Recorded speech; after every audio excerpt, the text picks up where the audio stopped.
Les incendiés, salut, salut. Alors une vidéo ce matin en fait où je vais donner, je trouve, beaucoup de contenu. Je vais parler d'intensité, de crise d'ego, de perchage de ouf, de sabotage hallucinant.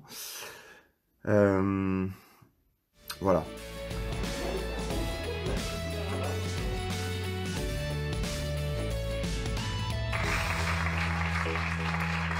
Cette vidéo en fait fait suite à une question. Nicolas, en fait, est-ce que tu fais toujours des crises d'ego? Et donc du coup, il y a ce point de vue-là.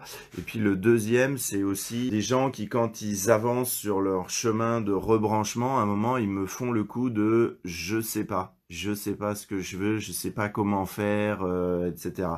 Donc je vais, comme d'habitude, aller à la racine des choses et te donner de la clarté là-dessus. Donc, si tu es sur ce groupe, je fais l'hypothèse, tu vois, que il y a un grand écart dans ta vie entre ton présent et ce que tu veux vraiment de l'autre côté. Donc, si tant est que ce que tu veux, en fait, c'est rebrancher ton feu sacré, évidemment, qui a beaucoup de conséquences après sur la manière dont tu crées ta vie et dont tu fais de ta vie un espace aussi de confort ou si tu te maintiens dans de la souffrance. Donc, il y a cette hypothèse que au départ, il y a un écart entre ton présent et ce que tu veux vraiment vivre dans ton expérience. Donc, la question, est-ce que tu fais encore des crises d'ego? Donc j'ai répondu oui. Et après, le soir, je me suis dit, ah, ça manque un peu de précision quand même comme réponse. Donc, je vais donner un peu plus de contenu et de détails. Au départ, tu vis ta vie de zombie, c'est-à-dire en basse énergie. Tu te contentes beaucoup de la médiocrité dans le sens où bah, tu cherches beaucoup à comprendre la vie plutôt qu'à la vivre. Tu cherches beaucoup à te percher plutôt qu'à vivre à partir de ton individualité et de ta dynamique alchimique de base. Désir, plaisir pour ceux qui arriveraient dans le groupe. Et donc, à un moment, en fait, tu poses le désir de rebrancher ton feu sacré, tu poses le désir de vivre vraiment ta vie incarnée.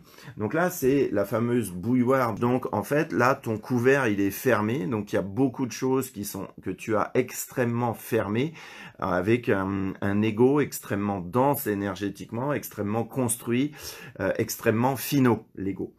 Et donc là, tu poses un désir de je veux que ça bouge et je veux me rebrancher vraiment à moi. Donc j'arrête de me mentir, j'arrête de me raconter des histoires et je vis ma vie à partir de mon individualité et de mes propres désirs. Et donc là, en fait, c'est très intense parce que du coup, tout ce que tu as fermé, du coup, donc c'est là où bah, ça se réouvre et que du coup là, les crises d'ego peuvent se multiplier, où tu peux avoir des accès de colère assez importants, où tu peux avoir enfin c'est en général c'est pas c'est tu as justement une énergie sexuelle de dingue qui remonte et donc du coup tout ça c'est très intense parce que bah il y a tes vrais désirs qui remontent, qui étaient sous cloche complètement enfermés en prison, et puis il y a tes mécanismes conditionnés, tes mécanismes égotiques qui remontent. Et donc en fait là, ça crée, après ce désir, ça crée beaucoup d'intensité. Et après, qu'est-ce qui se passe? Bah en fait, tes vrais désirs, en fait, vont reprendre leur vie normale, leur expression normale, et puis les conditionnements de l'ego, en fait, bah du coup se mutent et du coup te permettent de récupérer ton énergie, et donc du coup après sont plus là. Donc c'est quand on voit consciemment des mécanismes ou qu'on fait un bon job de désengage de l'inconscient, de déblocage de l'inconscient, et donc du coup, bah, il reste beaucoup plus de tes vrais désirs. Donc là, il y a une période qui est critique. C'est pour ça que dans l'histoire de l'humanité, beaucoup de guides spirituels allaient se percher dans des grottes ou en montagne, c'est-à-dire se coupaient de la vie sociale pour pouvoir vivre ces passages, et tout en sachant qu'il y avait très peu de gens pour comprendre, pour les accompagner et pour fluidifier ce passage qui est quand même bien intense. Donc ça, c'est intense pour tout le monde et donc effectivement c'est soit tu es accompagné, soit tu vas dans ta grotte et tu te coupes de la vie sociale. Il n'y a pas 50 000 solutions parce que c'est vraiment très intense, c'est-à-dire qu'il y a vraiment l'énergie des pulsions, etc. qu'on a mis sous cloche pour être quelqu'un de très intelligent et de très bien qui remonte. Et donc là c'est très intense. Mais après quand tu restes extrêmement clair, comme c'était mon cas, extrêmement déterminé, extrêmement authentique par rapport à rebrancher ton feu sacré, bah il y a un moment où cette intensité, elle baisse, puisque du coup, tes sabotages ne sont plus là. T'as fait du bien. Et donc, le truc, c'est que là, les crises d'ego deviennent beaucoup plus courtes, beaucoup moins intenses et beaucoup plus dans le flux de la conscience que plutôt dans le flux pulsionnel où du coup au début on n'a pas trop d'autres possibilités que de vivre cette, enfin il n'y a pas d'autres possibilités que de vivre cette intensité en fait plus clairement. Donc il y a un moment où en fait bah ça devient de plus en plus de moins en moins intense et où du coup quand il y a le mécanisme conditionné, bah, du coup comme tu ne te mens plus à répétition, tu vois le mécanisme conditionné et en fait c'est pas souffrant. Et là du coup dans ces schémas là, puisque je l'aide des fois en séance avec mes clients, j'arrive à la séance et je dis qu'est-ce que tu veux, et là la personne me dit bah je sais pas. Donc première chose, c'est du gros bullshit, tu vois.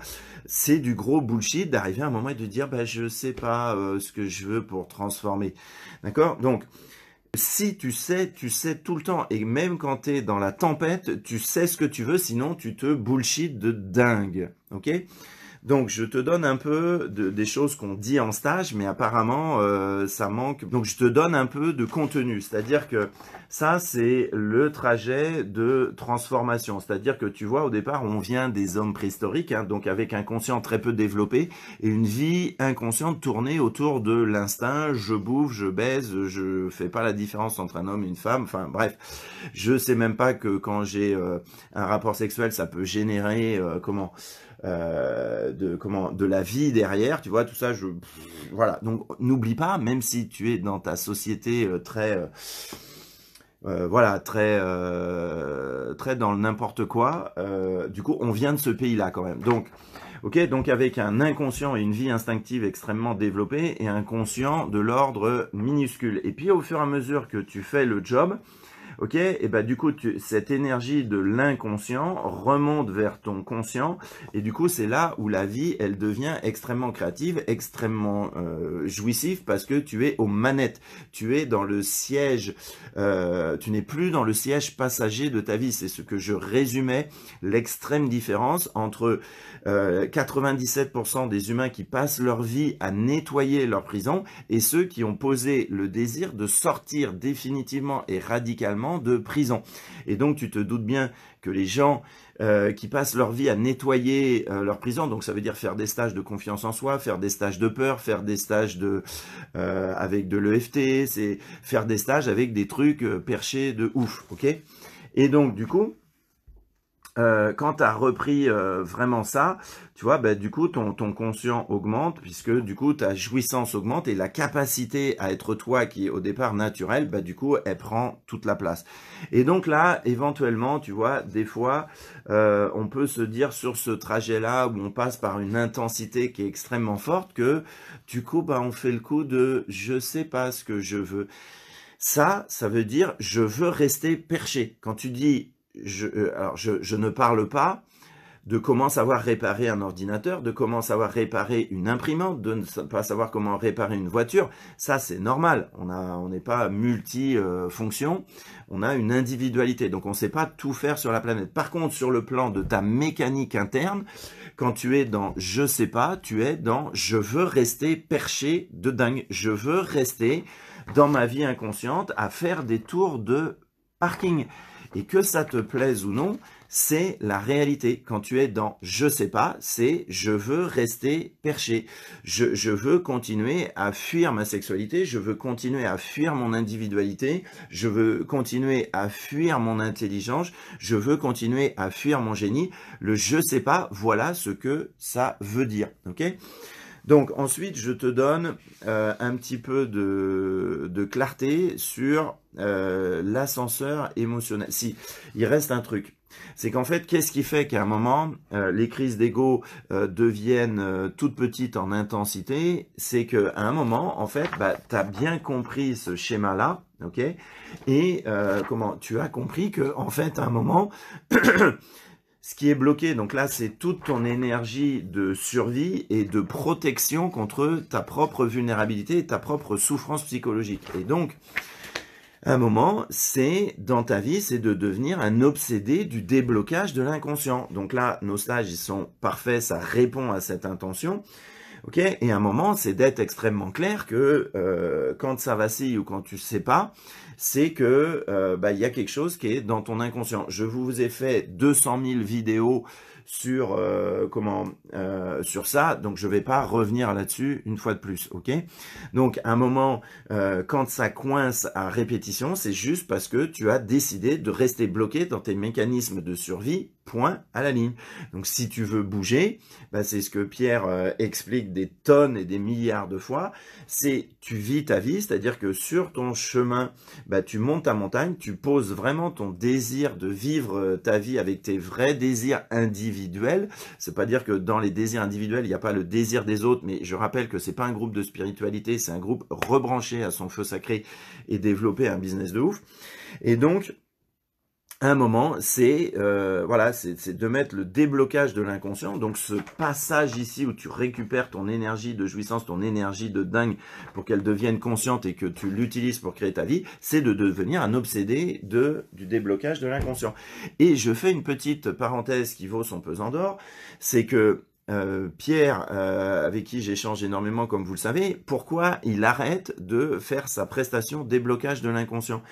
Mais juste parce que, en fait, ils voient que trop de gens ne font pas vraiment le choix de vivre leur vie, de monter leur montagne, de vivre leurs vrais défis. Et donc, du coup, l'obsession du déblocage de l'inconscient devient un nouveau perchage. Alors qu'en fait, c'est un équilibre entre les deux. C'est, tu montes ta montagne, c'est-à-dire tu vis ta vie et il n'y a pas de coaching, il n'y a rien de nécessaire là-dedans. C'est une décision ferme. Tu vis ta vie, et quand tu vis ta vie, bah, tu as tous les mécanismes qui remontent, et donc du coup, faut dézinguer au fur et à mesure que ça vient.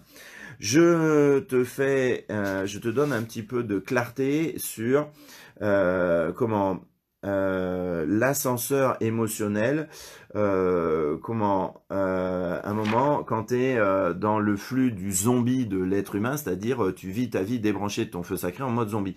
C'est-à-dire qu'au départ, tu as une vie qui a très très peu d'intensité, qui a très très peu de goût, où le niveau de réalisation est extrêmement bas.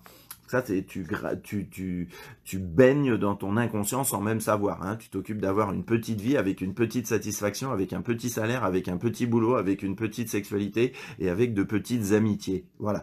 Et puis, bah, au fur et à mesure, tu montes. Et là, du coup, les hauts vont être de plus en plus hauts et les bas de plus en plus bas. Et donc, ça, c'est l'ascenseur émotionnel, c'est avec des gens qui ne savent pas comment gérer ça.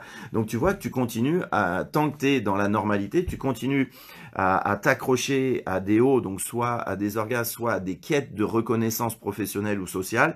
Et puis après, comme je vois de plus en plus de gens conscients dans mon environnement, ils me disent, putain, je me suis fait accompagner en fait par des gens qui avaient un super beau discours, mais quand tu les voyais dans la vie privée, ça faisait pas du tout envie. Pourquoi? Parce que c'était bien des belles guirlandes spirituelles, mais qu'en fait, dans leur vie, quand tu croisais ces gens-là, en fait, il y avait un énorme écart entre ce qu'ils affichent et ce qu'ils vivent dans leur vraie vie. Et donc, en fait, l'ascenseur émotionnel feu sacré, en fait, il est plus comme ça, c'est-à-dire que du coup, tu pars bien de ta dynamique d'humanité, tu vois.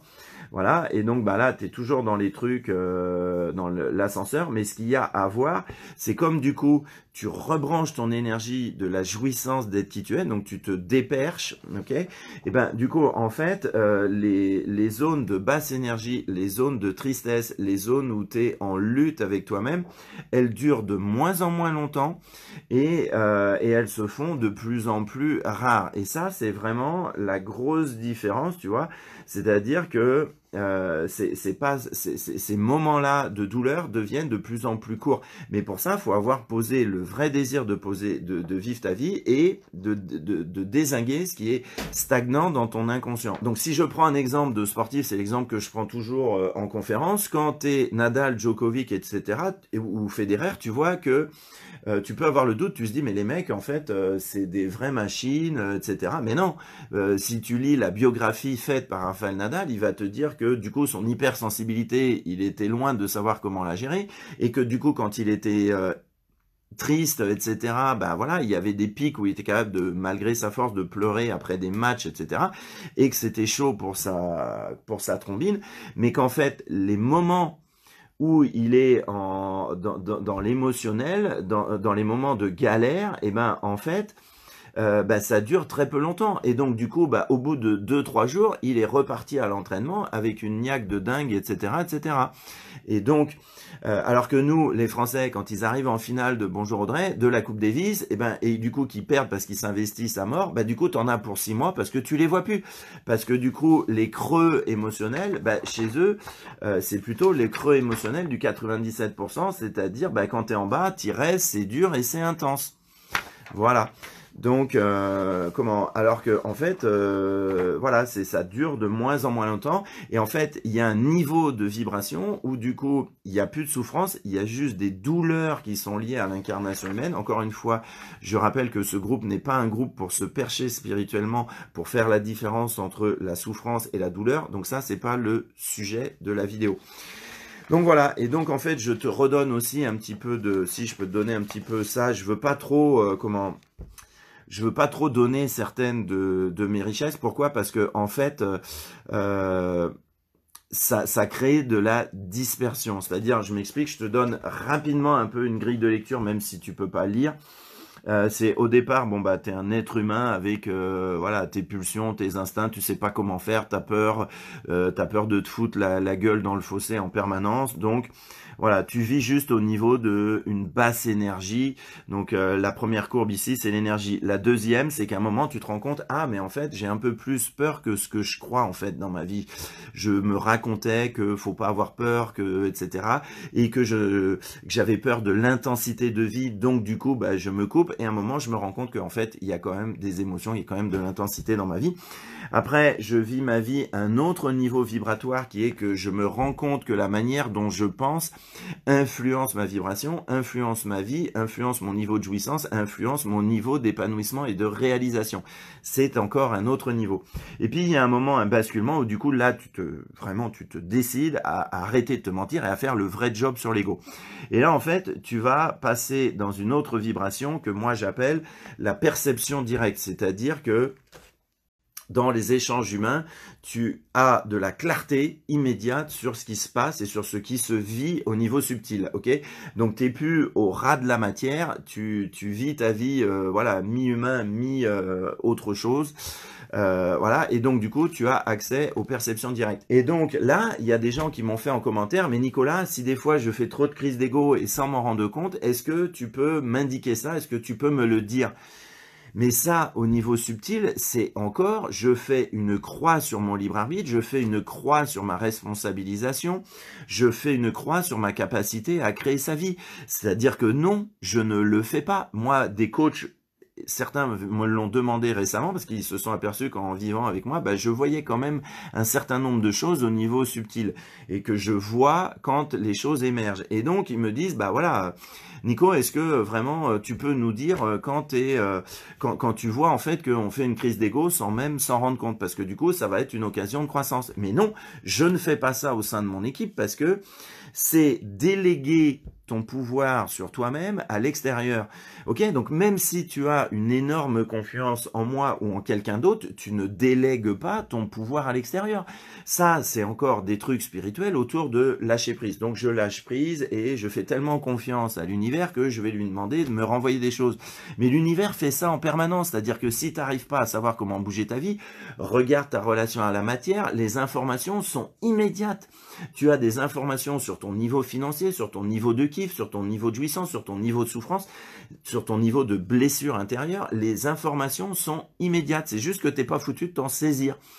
Donc, Pour les gens du groupe qui me demandent, Nicolas, est-ce que tu peux voilà, ne pas hésiter à me dire, j'entends bien qu'il y a un élan de sincérité derrière, mais c'est juste pas suffisant. Derrière, il y a un mouvement de perchage, encore une fois, de l'ego. Donc, j'entends votre élan de sincérité pour me dire, bah Nicolas, si je vois pas que je fais une crise d'ego, merci d'être totalement sincère avec moi et fous-moi ma crise d'ego en face parce que comme ça, je vais pouvoir m'en saisir. Donc non, je ne le fais pas vis-à-vis de mes amis, je ne le fais pas vis-à-vis de mes amours, je ne le fais pas vis-à-vis de mon équipe, donc je ne vais pas le faire au niveau du groupe. D'accord? Donc même si toi, tu demandes à ton entourage hors groupe Feu Sacré ou dans le groupe Feu Sacré de dire, hey, n'hésite pas à me dire là quand je fais une crise d'ego parce que bah en fait, j'ai le désir sincère de m'en rendre compte, mais j'arrive pas à m'en rendre compte. Non. C'est du perchage de responsabilisation, c'est du perchage de lâcher prise, c'est remettre son pouvoir à l'extérieur, d'accord? Et donc là, je donne une précision, puisque des fois, les gens me disent, ouais, mais en fait, Nicolas, c'est encore plus parlant quand tu parles de ton parcours, encore plus inspirant quand tu nous donnes, voilà, des anecdotes, etc. Mais oui, mais là, tu as la raison de pourquoi je ne donne peu de précision sur mon parcours. Donc des fois, quand je le fais, j'y vais franco, mais globalement, sur l'ensemble des vidéos, je ne parle pas spécifiquement de mon histoire, etc., ou de comment je suis sorti des crises d'intensité, etc., ben, tout simplement parce que tout ça, ça fait de la dispersion qui n'est pas nécessaire. Et après, ça fait des gens qui disent « Ah, ben, je veux rebrancher mon feu sacré, mais je sais pas. » Mais c'est juste pas possible, cette affaire-là. Ok, donc je rappelle quand tu es dans je sais pas comment faire, hein, c'est que tu n'as pas posé le désir de rebrancher ta jouissance. Tu es encore à te percher dans le monde spirituel de la vérité où il n'y a absolument rien à dénier, c'est juste de mettre les choses dans le bon ordre, c'est-à-dire les bons dominos. Donc le bon domino pour un être humain, notamment l'occidental, c'est se rebrancher à son flux de feu sacré, ce flux de jouissance. Et donc dans ce flux de jouissance, c'est quand même extraordinaire que des fois, des gens peuvent arriver en séance et qui payent cher Nicolas Gétin pour dire « je ne sais pas ce que je veux de la séance ». C'est juste absolument démentiel et incroyable. Quand tu as un orgasme, tu sais que tu as un orgasme. C'est pas un demi-orgasme. Enfin si, les demi-orgasmes existent quand tu es en vibration basse. Mais c'est quand même extraordinaire de ne pas faire cette différence entre je suis en souffrance ou je suis en jouissance. Je ne sais pas si vous vous rendez compte dans le monde dans lequel on vit quand même. C'est quand même extraordinaire de ne pas savoir ça. Donc, je donne un dernier... ah oui, si. Donc, je reviens à mon schéma. Donc, à un moment, quand tu fais un vrai travail sur ton ego, tu as accès à ta puissance de perception directe. Ok, donc c'est ce que, voilà, soit des guides spirituels, soit moi, soit des membres de mon équipe, c'est-à-dire tu vois exactement ce qui se passe, ok. Donc ça, c'est un niveau de vibration qui s'appelle, là, c'est en bleu, l'ego, il fait moins mal, hein, ça fait vachement du bien dans ta vie. Donc là, tu as les perceptions directes, après tu as un autre niveau de conscience que moi j'appelle le niveau d'intuition stabilisé, c'est-à-dire que comme tu as dézingué un max dans ton inconscient, comme tu as dézingué un max d'énergie stagnante, comme tu as fait bouger tes mécanismes récurrents, tu as donc cette puissance de vie qui est à ton service, qui est au service de ta clarté de perception, et comme du coup tes instincts, tu les vis, et bien du coup il y a quasiment plus d'obstacles à ton intuition. Donc, tu n'as pas besoin de faire des stages d'intuition, puisque quand tu es rebranché au bas, tout de suite, les chakras du haut s'ouvrent progressivement, et donc du coup, à un moment, tu ouvres ton cœur de manière naturelle, tu ouvres ta vie au niveau du silence sans avoir besoin de faire des heures et des décennies de méditation et de sophrologie et de tout ce que tu veux. Et donc, du coup, ton intuition est stabilisée. Donc, du coup, tu te doutes bien qu'avec un instinct qui est en plein fonctionnement et du coup, ton intuition qui devient stable, tu comprends bien que ta vie, elle est incroyablement différente que ta vie de zombie où tu galères. Ok? Et après, il y a les états non humains, les états de conscience qui sont de l'ordre de l'extraordinaire. Et donc, du coup, de la gratitude, le silence, l'amour inconditionnel, etc., etc. Là, du coup, le monde de la vérité est descendu sur ta carcasse d'humain. Voilà. Mais là, du coup, c'est pour ça que je ne parle pas de ces choses-là, de ces états-là dans le groupe, parce que c'est du perchage. C'est-à-dire que tant que t'es pas rebranché en bas, eh bien, tous ces trucs-là, ça sert à rien d'en parler, en fait. Voilà, c'est du perchage de ouf. Et le dernier contenu que je te donne, en fait, c'est cette fameuse pyramide pour que je croise quasiment plus de gens qui me disent « Je ne sais pas comment faire pour rebrancher mon feu sacré, je ne sais pas comment gérer l'intensité, je ne sais pas comment faire avec mon inconscient. » Donc, pour réduire ça, je te donne de l'or en barre. C'est ma fameuse pyramide que tu vas remplir, hein, voilà. Donc tu te rappelles ici avec, comment je te dis ce qui est écrit, hein, animalité, affirmation, ok. Et donc ça c'est ton alchimie désir-plaisir. Donc tant que tu galères avec ça, ben, tous les étapes au-dessus, tu galères. C'est-à-dire que ton calme est temporaire, que ton énergie est temporaire, que ta jouissance est temporaire, que tes relations sont galères, etc. Parce que, bah, évidemment, tu es dans du faux. Ça me fait penser à un moment, je n'en parle jamais non plus, mais quand on regarde le processus de création de l'ego, j'adore dire que, en fait, comme c'est un processus de protection, hein, je me protège de l'intensité, je me protège de la vie, en fait, je crée ce qu'on appelle un mentir vrai, c'est-à-dire je crée un personnage. Donc moi, avant, j'avais créé un gars performant, avec du charisme, etc., c'est-à-dire l'entraîneur de haut niveau de basket que j'étais. Et donc, en fait, c'est un mentir vrai. C'est-à-dire que, du coup, tu as vraiment l'impression que ta personnalité, etc., tout ça, c'est réel, alors qu'en fait, c'est des grosses fuites de ouf. Donc, tout ça, c'est du perchage. Donc, là, c'est ça qu'il faut t'occuper, c'est d'avoir cette obsession de feu sacré, c'est-à-dire affirmation, animalité, qui va décoincer derrière, tu te rappelles, entre l'inconscient et le conscient, qui va débloquer ta capacité à décider, donc qui va débloquer la puissance de ton libre arbitre au quotidien, parce que je te jure que quand tu as rebranché ton feu sacré, ça donne un truc où à chaque seconde tu te dis non mais c'est incroyable, je peux décider de ça, je peux décider de ça, il n'y a plus de mécanismes, enfin il y en a beaucoup moins en tous les cas, des mécanismes récurrents, ah ouais je peux m'autoriser à faire ça, et il n'y a pas ce truc de, ah ouais il faut que je m'autorise à vivre ça, il n'y a pas toutes ces conneries. Donc ta capacité à décider, elle devient juste de ouf. Donc derrière après, tu n'es plus dans des galères émotionnelles, du coup ta pensée devient extrêmement claire, donc tes stratégies, bah, elles sont ajustées par rapport à ton individualité, ça fait du bien. Et puis derrière tu as accès à tes talents qui renforcent ton énergie, tes compétences, ton comportement, etc. Et donc du coup outils, vision, bah du coup ça déboîte, voilà. Mais par contre sur ce chemin-là, du coup, ça veut dire que il faut arrêter avec les fausses gentillesses, il faut arrêter avec les fausses gratitudes. Donc là, aujourd'hui, il y a dans les guides spirituels et même les coachs, il y a tout un élan qui est lancé autour du pouvoir de la gentillesse. C'est-à-dire que comme les gens veulent pas regarder leur puissance, comme ils veulent pas faire ce job-là, je cherche le document, c'est-à-dire ils veulent pas mettre leur nez dans ce qui est douloureux à regarder, dans ce qui est leur part d'ombre, et bien en fait, ils propulse des espèces de lumière partout, avec de la fausse gentillesse, avec de la fausse gratitude, avec de la fausse vulnérabilité, avec de la fausse énergie, avec du faux enthousiasme. Bref, ça devient un marché de dingue dans lequel énormément de gens plongent. Donc si tu plonges déjà, quitte le groupe parce que ça va être insupportable pour toi. Ok, donc maintenant, en fait, c'est la nouvelle stratégie de développement personnel qui est que pour éviter, en fait, de mettre le nez dans ce que je ne veux pas regarder de ma vie, de mon humanité et de mes limites, eh bien, je saupoudre de fausses gratitudes, je saupoudre de fausses gentillesses, mais en fait, c'est que des fuites de la puissance. Ok ?